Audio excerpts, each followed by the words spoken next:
It all started as a harmless routine, one of those little detours in life that you tell yourself is insignificant, until it becomes the most meaningful part of your day. Every evening after work, I found myself walking into Aroma Palace, a luxurious perfume boutique tucked into the corner of 7th Avenue. I wasn't there to buy anything. Not really. I was just a guy passing time, sniffing a little elegance into my otherwise mundane life. The polished wooden floors, the gold-accented shelves, the elegant chandeliers, and the rows of delicate glass bottles lined up like glittering soldiers, it was the closest thing to magic I'd felt in a long time. My job as a marketing executive paid well but didn't excite me anymore. The deadlines were endless, the meetings repetitive, and the spark I once had for life seemed to have dimmed. But that little perfume shop, Aroma Palace, somehow brought color back into my gray world. I'd pretend to be a fragrance connoisseur, asking the staff for samples of exotic blends, spritzing my wrists, inhaling deeply, and walking out as if I was seriously considering a $300 bottle. They humored me. Maybe they knew. Maybe they didn't care. Then, one rainy Thursday evening, something changed. I was standing near the back shelf, holding a bottle of vetiver cologne, when I heard the soft chime of the door. I didn't pay attention at first, rainy days always brought in a few wanderers. But then I caught a scent in the air, subtle, floral, and almost melancholic. It wasn't from the shelf. It was her. She walked in shaking her umbrella gently, her long dark hair slightly damp and her cheeks flushed from the cold. She wore a black coat that looked more practical than stylish, and yet, there was something undeniably elegant about her. Her eyes scanned the room like she belonged there, like she had a memory hidden in one of those bottles. She walked right over to a small display of French fragrances and picked up a bottle I knew well, Bois de Rêve. It was a personal favorite of mine, soft sandalwood layered with a mysterious smoky rose. "That's a beautiful choice," I said, surprising even myself. She looked up, startled, then smiled. "It's my favorite," she replied. "It's like a memory in a bottle." Her voice was soft, thoughtful. "The kind you wanted to lean into." "I come here a lot too," she added. "Sometimes just to smell the perfumes. It inspires me." We both laughed, realizing we were two strangers sharing the same secret habit. That's how I learned her name, Alina. She was a literature student, working part-time and chasing her dream of becoming a novelist. She said scents helped her write emotions she couldn't describe. I said perfumes helped me feel things I thought I'd forgotten. That first conversation lasted nearly an hour. The world outside was cold and wet, but inside, we were two warm souls wrapped in laughter and curiosity. She left before I did, gently placing the bottle back and saying, "Maybe we'll run into each other again." And we did. Almost every evening after that, our paths would coincidentally cross at the store. We'd meet in the same corner, sit on the velvet couch tucked away near the window, and talk about everything: books, childhood, heartbreak, dreams. I started noticing little things about her, the way she tucked her hair behind her ear when she was nervous, how she smelled different every day, like she was carrying a new chapter on her skin. I also started dressing better. Fixing my hair. Coming earlier, hoping she would too. She began teasing me with new scents, challenging me to guess them. I always tried to get it right, not just to impress her, but because I genuinely cared.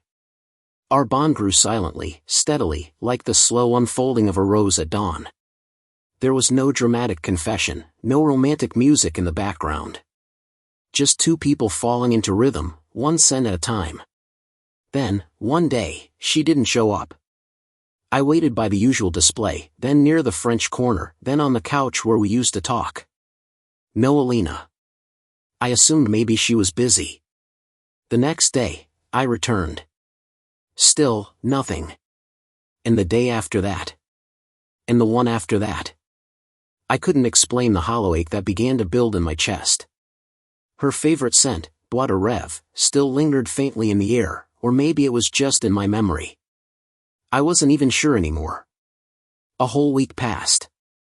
On the 8th day, I walked in and found something that stopped me cold. A small, white envelope was placed carefully on the couch, our couch. My name was written on it in delicate handwriting. I opened it with shaking hands.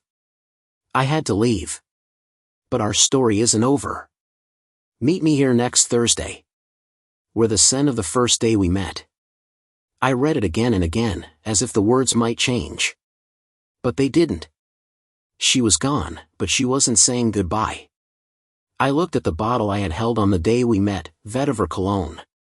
I picked it up, sprayed it gently on my wrist, and closed my eyes. That was the moment I realized, I wasn't just pretending to love perfumes anymore. I was in love. Thursday couldn't come fast enough. Every day leading up to it felt longer than the last. I kept replaying her note in my head, meet me here next Thursday. We're the scent of the first day we met. That simple instruction had become the center of my world. I didn't know where she went, why she left, or what she meant by our story isn't over. But I held on to hope like it was bottled in that vetiver cologne. I arrived at the shop a full hour early. My nerves were impossible to hide. The boutique looked the same as always, warm lighting, glass bottles glinting under the chandelier, soft music playing in the background, but everything felt different without her. I kept touching my wrist, checking if the scent was still there, as if it might disappear and take my chance with it. Then, the door chimed. I turned immediately. My heart raced. But it wasn't her. It was just a regular customer, a young couple laughing and trying colognes. I forced myself to stay calm. Maybe she was running late. Maybe she wanted to make an entrance. 30 minutes passed. Then an hour. Still nothing. My chest felt heavier with every tick of the clock. I sat on the velvet couch, the same spot where we used to talk, waiting. People came and went. The sky outside began to dim. Rain started to fall again, just like the day we met. And then, it happened. The door opened quietly, and there she was. Alina. She looked almost the same, but tired. Her eyes had a shadow behind them, like she'd been through something. But when our eyes met, the tiredness faded into a smile that made my entire body exhale. You're wearing it, she said softly, approaching me. I could smell it from the door. I stood up, unsure whether to hug her or just stare. She made the decision for me. She walked right into my arms and held me like I was her home. I closed my eyes and breathed her in, a new scent, delicate and warm, with a trace of jasmine. But more than the perfume, it was her presence that overwhelmed me. I thought you weren't coming, I whispered. I almost didn't, she admitted. But I couldn't stay away. We sat down, side by side, knees touching. I didn't rush her. I waited. And when she was ready, she spoke. My father fell seriously ill last week. I had to fly to another state. It was all so sudden, I couldn't even leave a message, she said, voice trembling. He's better now, stable.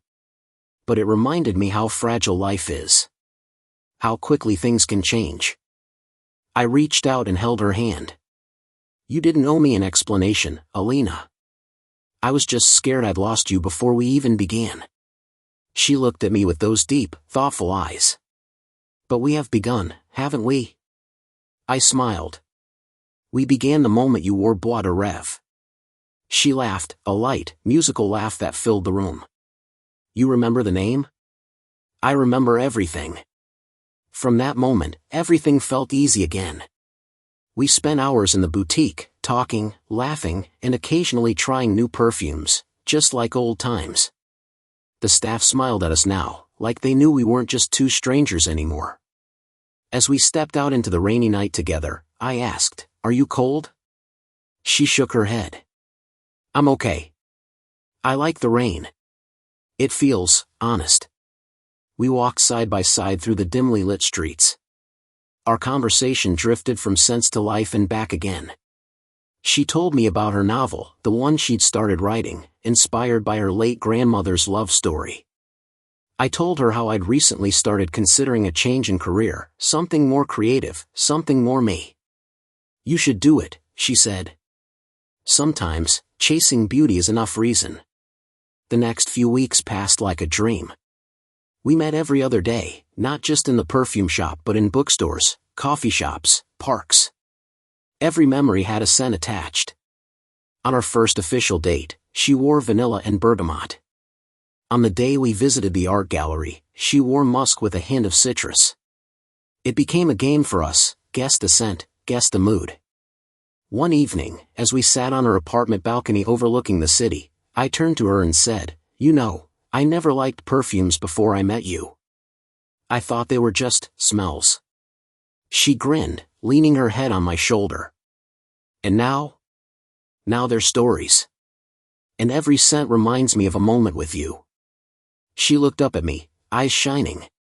"That's the most romantic thing anyone has ever said to me." We kissed for the first time that night, under the city lights, with jasmine in the air and music playing softly in the background. It was slow, gentle, filled with all the things we never said out loud. It wasn't fireworks, it was warmth. Like home. But not every love story is without its shadows. 1 month later, Alina told me she received an offer to study in Paris for a year, a prestigious creative writing scholarship she had applied for long before we met. She was hesitant to accept it now. "I don't want to leave you," she said, tears in her eyes. "And I don't want you to give up your dreams," I replied, holding her hand tightly. We spent our last week together trying to pretend time wasn't moving. We visited all our favorite spots, created new memories, and promised each other this wasn't goodbye, it was to be continued. On our last evening, she gifted me a small box. Inside was a bottle, custom-made. Its label read, "A fragrance that stayed forever." "This is the scent I wore on the day we met," she whispered. I had it recreated. "So, whenever you miss me, you'll remember that first day." I couldn't speak. I could barely breathe. She kissed me on the forehead, tears falling freely now. "Wait for me?" "Always," I said. She left for Paris the next morning. And I returned to Aroma Palace every few days, not to try new scents, but to feel close to her. Sometimes I'd spray her perfume on my wrist and close my eyes, remembering the way she laughed, the way she whispered in bookstores, the way she made my world come alive again. We wrote letters. We called. We shared poems, voice notes, and photos of sunsets we watched alone, yet together in thought. A year passed. And then, on another rainy Thursday, exactly 1 year since that first note, I found another letter on the velvet couch inside the boutique. "Turn around." I did. And there she was. Wearing bois de rêve. Smiling like a memory returned. And just like that, the scent of love wasn't in a bottle anymore. It was in my arms.